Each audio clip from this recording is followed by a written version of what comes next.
ఇప్పుడే జీ5 app download చేయండి. చూడండి మీ ఫేవరెట్ టీవీ షోస్ ఎప్పుడైనా ఎక్కడైనా. అతను మీ అన్నయ్య. మరి ఇంత క్రూరంగా ఎలా ఆలోచించగలుగుతున్నావు? వాడు నా అన్న కాదు, ఎప్పటికీ కాడు కూడా. సరే, ఒక సాటి మనిషిగా కూడా చూడలేకపోతున్నావా? చెయ్యని తప్పుకి మనిషి జైల్లో ఉన్నాడు. అయినా కూడా నీ కోపం తీరలేదా? అసలు ఇంత కిరాతకంగా ఎలా ఆలోచించగలుగుతున్నావు యువరాజ్? నువ్వు చంపాలని చూసింది ఒక పోలీస్ ఆఫీసర్నని నువ్వు మర్చిపో. ఇదే విషయం నేను లోపల చెప్పుంటే ఏం జరిగుండేదో నీకు తెలుసు కదా. ఇది మళ్ళీ రిపీట్ అయితే ఇదే డిస్కషన్ ని లోపలి పెడతాను. ఇంతకీ నువ్వు విషయం కలిపిన కూరని ఏం చేస్తానో చెప్పలేదు కదా. లంచ్ టైం అవుతుంది కదా, ఇంట్లో అందరూ తినే టైం అవుతుంది. ఇంట్లో అందరూ కూర్చొని పాపం నువ్వు విషయం కలిపిన సంగతి తెలియకుండా అది కూర తింటూ ఉంటారు. కాచి, అత్తయ్య గారిని తినడానికి తీసుకురా. మావి గారు వదిన భోజనానికి రండి. పిచ్చి పెట్టిందా? ఆ కూర టేబుల్ మీద ఎందుకు పెట్టావు? నువ్వంత కష్టపడి కలిపిన విషయం వేస్ట్ అయిపోతున్నాను యువరాజ్. వాడు తినే టైం అయింది, వెంటనే వెళ్ళి వాడు తినకుండా ఆపాలి.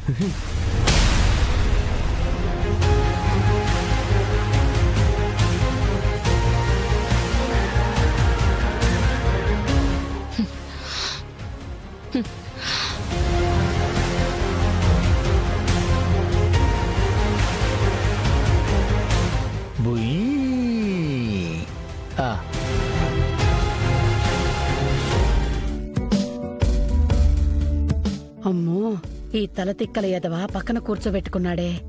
ఈడికి నా మీద ప్రేమ కంటే పగే ఎక్కువగా ఉండాది. మెల్లిగా ఆ కాచి పక్కకైనా పోవాలా?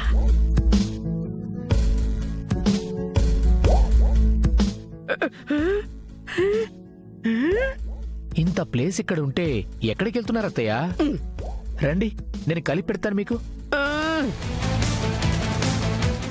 నిషికి ఫోన్ చేద్దాం.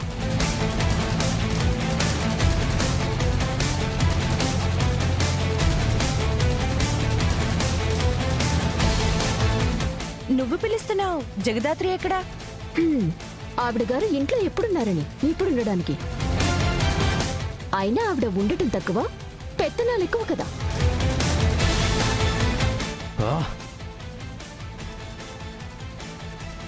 అమ్మ కౌశికి, జగదాత్రి ఎక్కడికి వెళ్ళింది?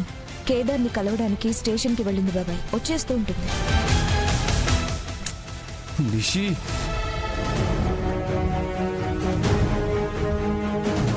ఏ కూర పెడదాం? ఇది గుత్తొంకాయ కూర బాగుంటుంది.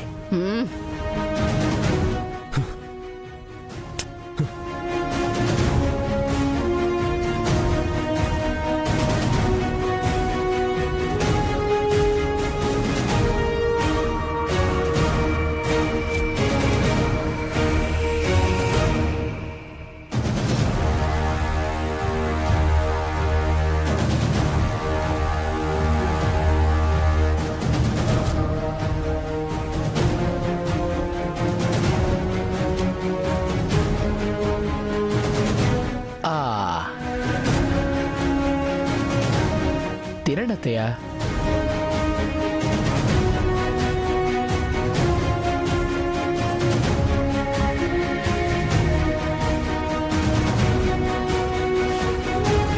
నిషిక,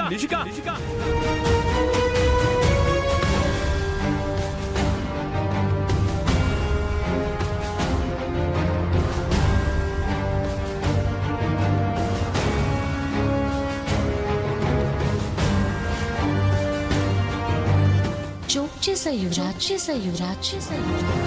నువ్వు దాన్ని సీరియస్ గా తీసుకుంటావేంటి? నువ్వు కేదార్ కోసం తయారు చేసిన కూర, వీళ్ళు తింటున్న కూర ఒకటి కాదు.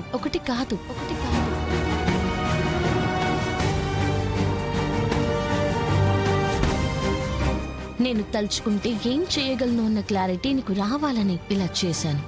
చావు భయం మాకే కాదు యువరాజ్, నీకు ఉంది. నువ్వు తెచ్చిన విషయాన్ని నువ్వు నేను అన్న తేడా లేదు.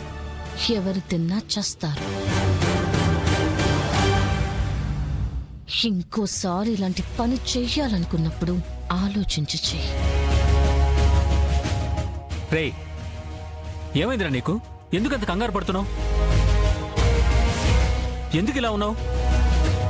యువరాజ్, అడుగుతుంది నిన్నే. ఏం జరిగింది? ఎందుకు ఇలా బిహేవ్ చేస్తున్నావు? ఏ, నువ్వు మా ఆయనతో ఏదో మాట్లాడావు, ఆ తర్వాత ఆయన ఇలా ఆగిపోయారు. చెప్పు, ఏం మాట్లాడావు? నువ్వేం చెప్తే ఆయన అత్తయ్యని హాస్పిటల్కి తీసుకెళ్లకుండా ఆగిపోయారు? యువరాజ్, నిషిక అడుగుతుంది, చెప్పనా? ఏ, అడిగింది నేను అయితే మళ్ళీ ఆయన అడుగుతున్నావేంటే? చెప్పు. ఏం లేదు నిషి, అత్తయ్య గారు తింటున్న ఆ కూర బల్లి పడక ముందు కలిపారు కదా, అందుకే ఏం కాదు అని చెప్పాను, అంతే. అంతే కదా యువరాజ్? అవును, అంతే అంతే. అసలు ఇప్పుడు ఇక్కడ ఏం జరిగిందో క్లారిటీ లేదు, కానీ మనమైతే ఈ పూట పస్తులుండాలని మాత్రం అర్థమైంది. అవసరం లేదన్నయ్య, ఒక 10 నిమిషాలు ఆగితే వేడివేడిగా నేను వండి తీసుకొస్తాను. అమ్మయ్య, ఆ పని చేసి పెట్టుకో. పప్పు. అమ్మయ్య, అనవసరంగా నువ్వు కంగారు పడి మమ్మల్ని కంగారు పెట్టావు కదరా. మమ్మల్ని కూడా.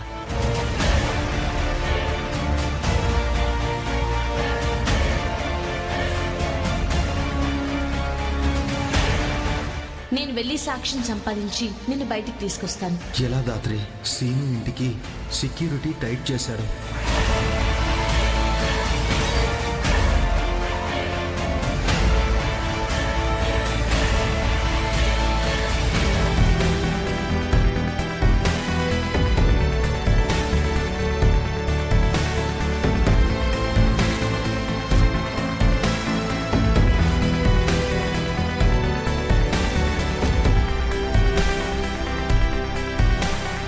నువ్వు వెళ్ళి కానిస్టేబుల్స్ ని డైవర్ట్ చేయి, నేను లోపలికి వెళ్ళి సాక్ష్యాలు తీసుకొస్తాను.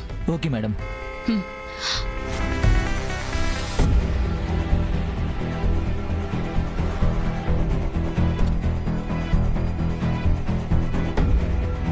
ఎస్ఐ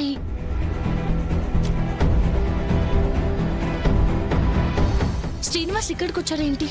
అదే నాకు కూడా అర్థం కావడం లేదు మేడం. డ్యూటీ అవగానే ఇంటికి వెళ్ళిపోయాడు మేడం. ఇంట్లో ఉన్నాడని కన్ఫర్మ్ చేసుకున్నాకే మీకు కాల్ చేశాను మ్యామ్.